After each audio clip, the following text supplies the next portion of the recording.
Welcome, ladies and gentlemen. I'm very excited to cast another game from Musang-sung, aka Sok, who is the #1 human player in the world right now, as proven in tournaments in Warcraft 3. Musang-sung, aka Sok, and I'll be referring to him as Sok, is particularly famous right now because he just did what no other human player has been able to do in the last 3 years, and that is to take a series off of Happy with a 3-2 victory. Happy is not just the #1 Undead in the world, he's also the #1 player in the world as per the official ELO rankings. And that's pretty sick. He basically wins everything, and it was a big upset, a big shock that he was able to be defeated by Sok. So now I'm interested in everything Sok does. There's a replay uploaded here to a replay highlight channel called Warcraft 3 Art that has non-commentary replay uploads with excellent observing by Warcraft 3 Art himself, whoever that is. He's been doing that for years. I love the channel, and you should check it out and sub to it, because you would be surprised to see how many mundane activities in real life can be supported well by putting on some Warcraft 3 sound without some streamer screaming over them and giving their thoughts. Just pure Warcraft 3 ASMR. Personally, I love it, but for those that do want to have the vagaries of the Warcraft 3 strategies behind, the thoughts behind the plays, a little bit more, I'm here to give some commentary on it.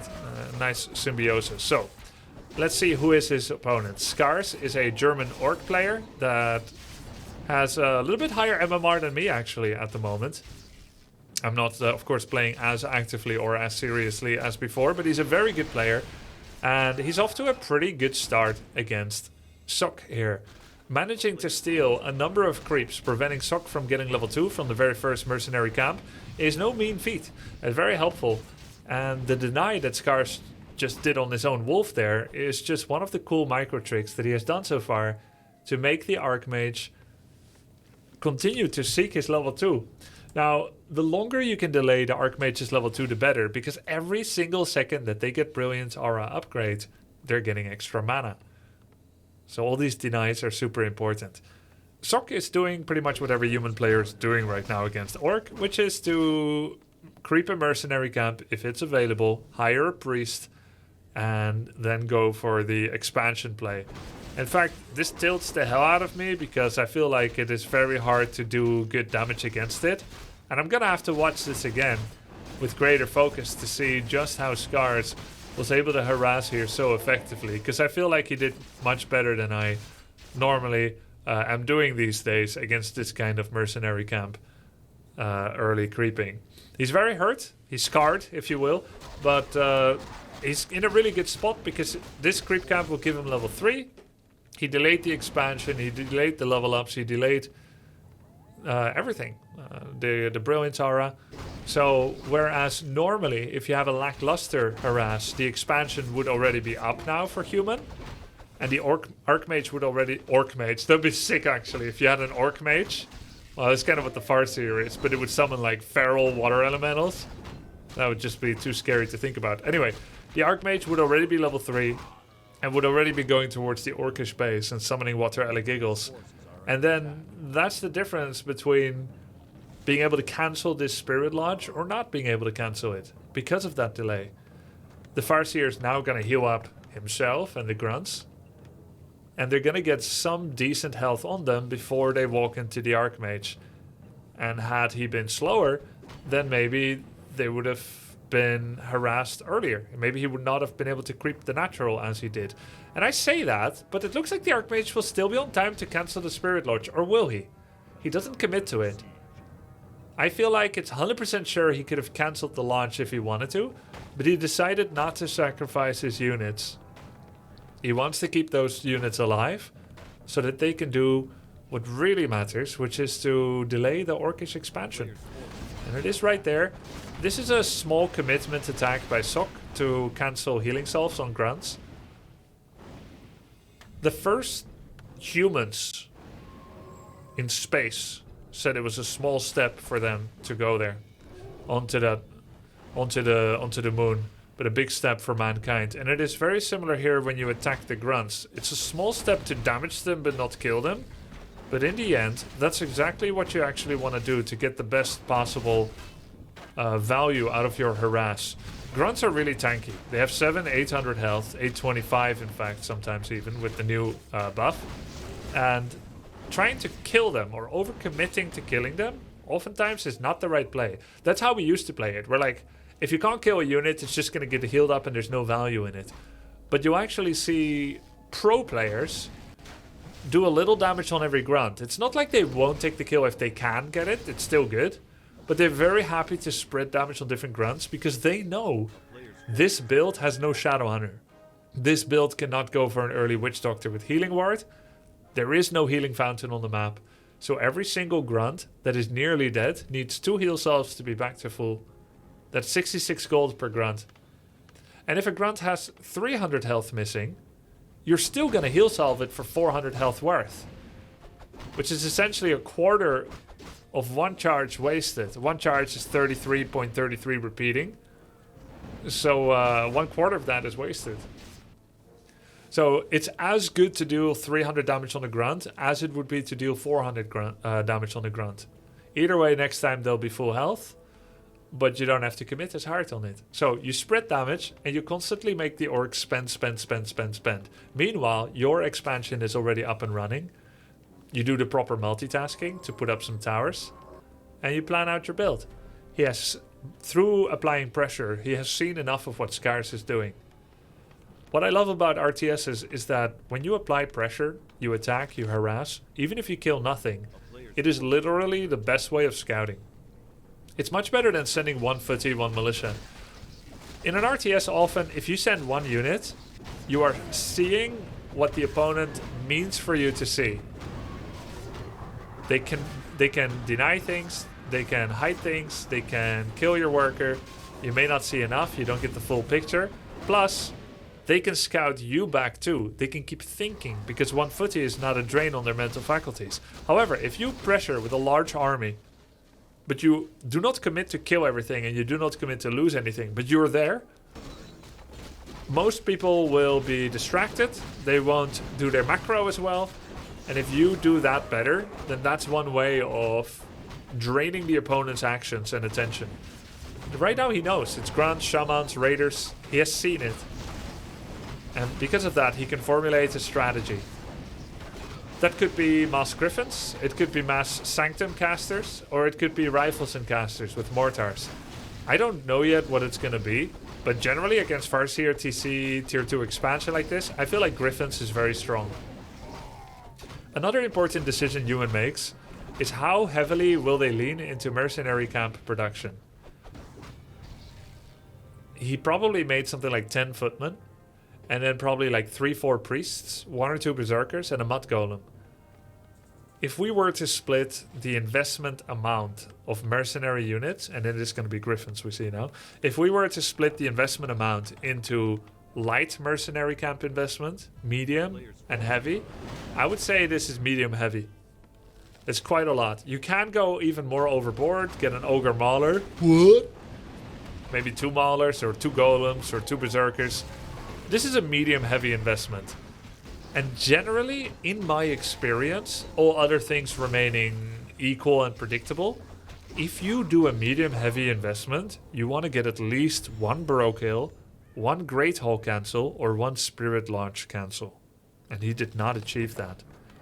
So I feel like Orc is ahead right now. I think Scars is doing well. He's doing all the things needed, fortified defenses. He's sitting at 50 population with the ability to go over. All of his units are healthy. He only lost a single grunt. TC is level 3. He's in a great spot. It is going to be a Paladin second from Sok. So not the lockdown and the magic damage from the Mountain King, but the Devotion aura and the Holy Light, which really fit the Griffin playstyle. Warstomp can affect air if you ensnare the unit first, and Chain Lightning is magic damage also, but the most damage that Griffins will be taking is physical in nature. Even the Bat Rider explosion is physical damage. So armor from the Devotion aura and Holy Light and armor from armor upgrades on the blacksmith are all incredibly useful to make griffins passively trade better into Batrider explosions. But what I have been seeing recently is that orcs haven't been going into the triple quad bestiary style as much. That was really popular in the old meta of Blade Shadow Alchemist. These days, Farseer TC is undoubtedly the best hero combo against human. And because Farseer TC are not as good at killing heroes, it's not good enough to make mass bats. Why do I say that? Well, after mass bat riders kill all the griffins, FSTC oftentimes cannot beat the Archmage, Mantiking, Paladin combo.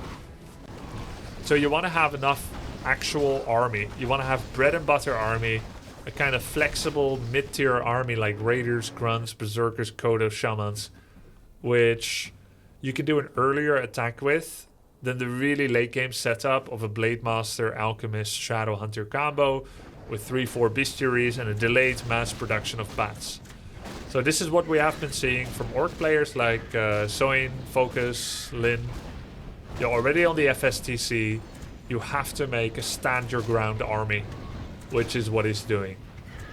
That doesn't take away that generally, if the Griffin count gets to something like 9, this army becomes like throwing rocks at spaceships. It becomes outdated, obsoleted. So that's why it is very good for Scars that he's picking a fight earlier than that. He's fighting with just 3 Griffins here. And I want to say I don't think Sok wanted to get caught out here. And he's kind of getting caught in this trap where he's fighting with the first couple of Griffins without the ability to get away. But I think he should have just cut bait and went back. Accept the losses. He had 1 Griffin ensnared and the rest was not. He should have ran, in my opinion. No Staff of Sanctuary yet. Getting caught out outside his base.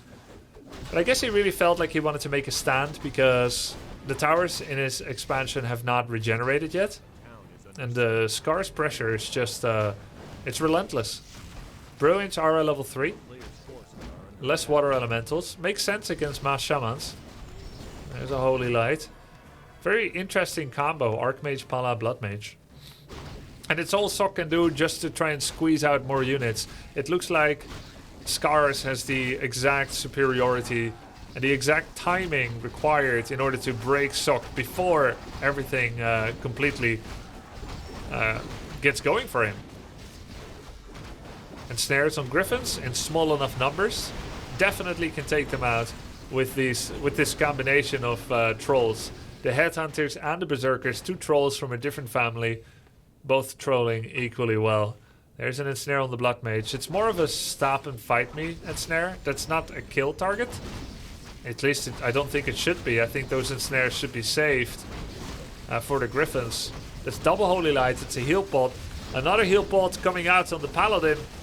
Double heal pot, double Holy Light. And he has survived against this hero focus. 1 Berserker has gone down. Militia have helped. Another Berserker is getting attacked. And these are the big damage dealers. And the final Blood Mage attack got the kill. Now it gets interesting. Now Blood Mage gets access to Banish, which is the only way to dispel and snare.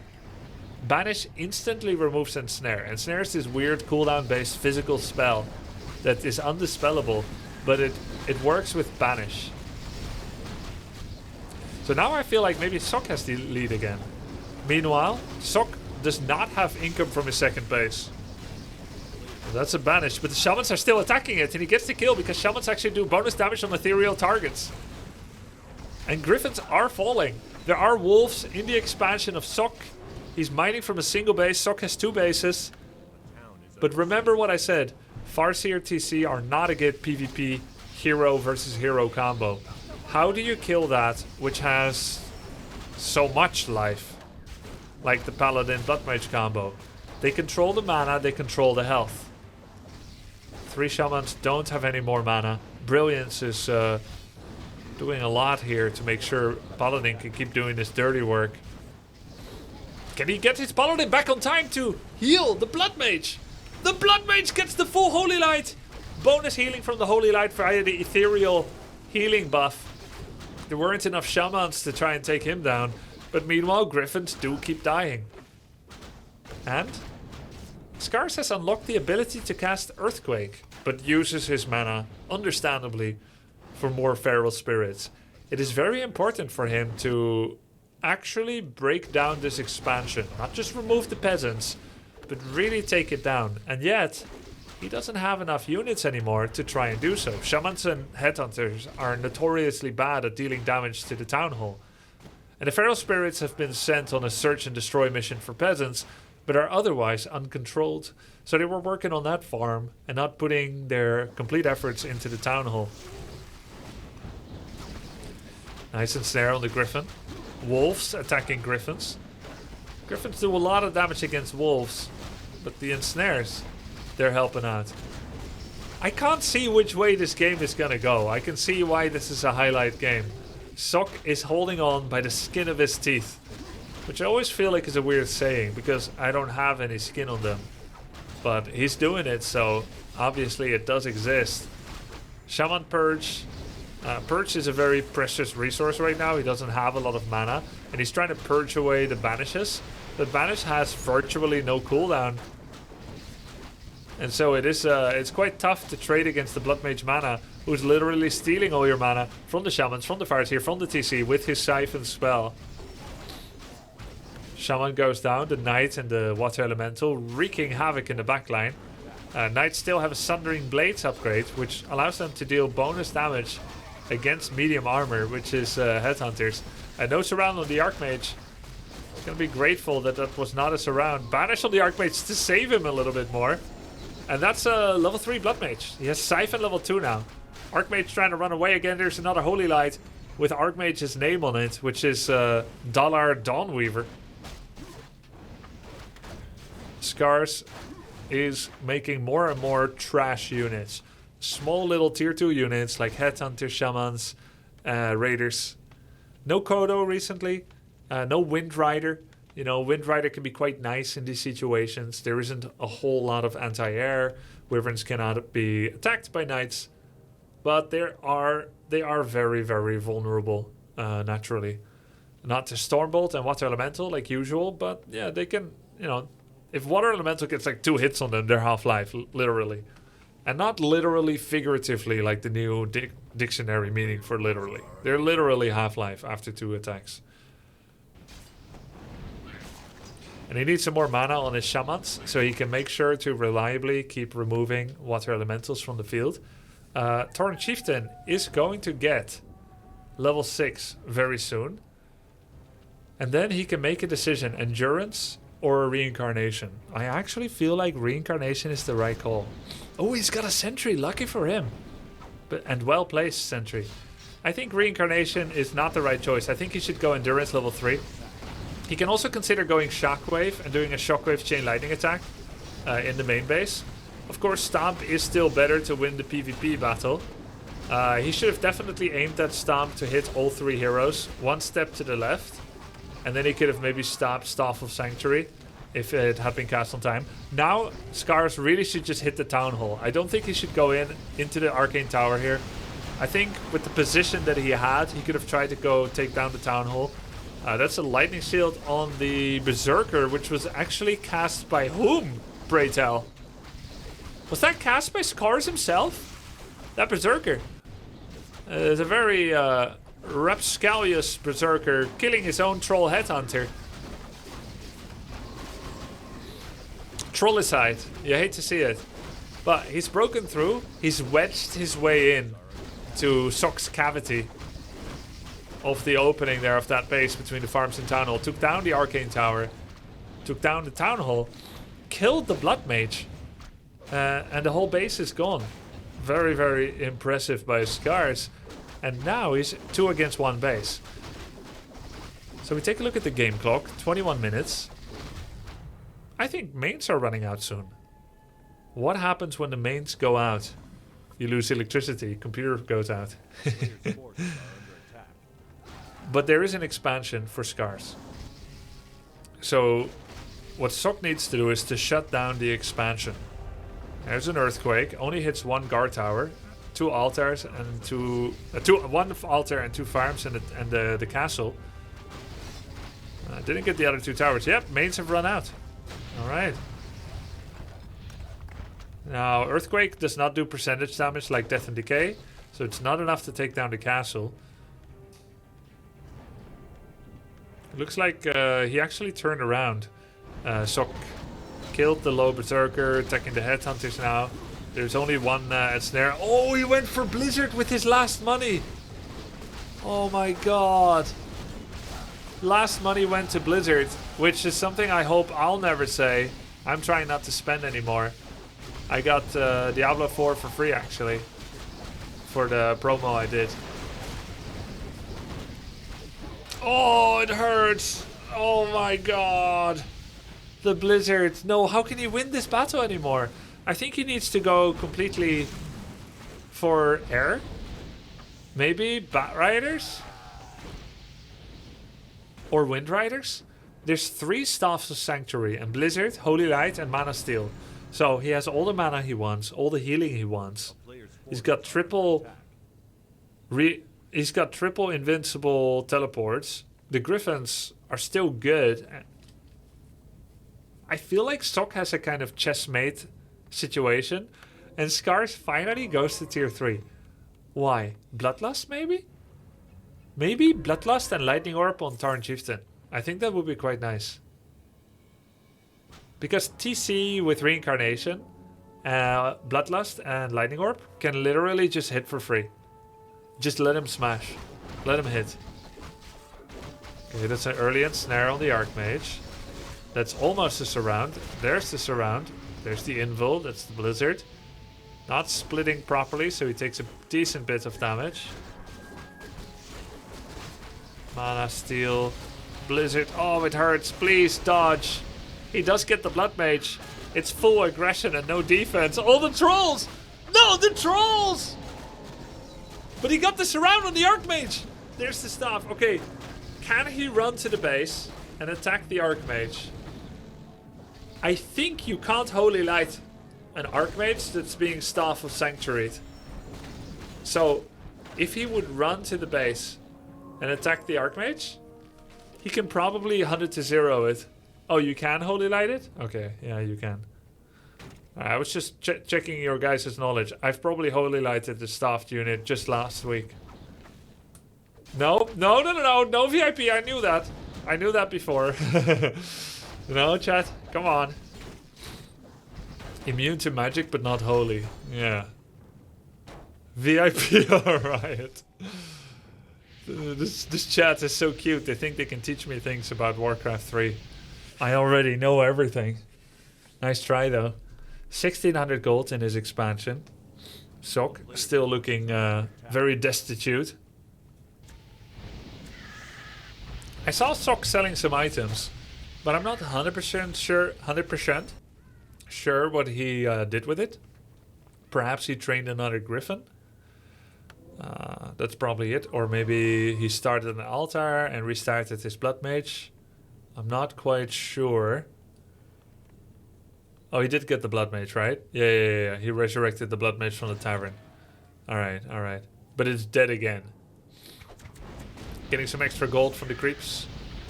If I'm not mistaken, this drops Healing Ward. I am mistaken. Or, unless... Oh, no.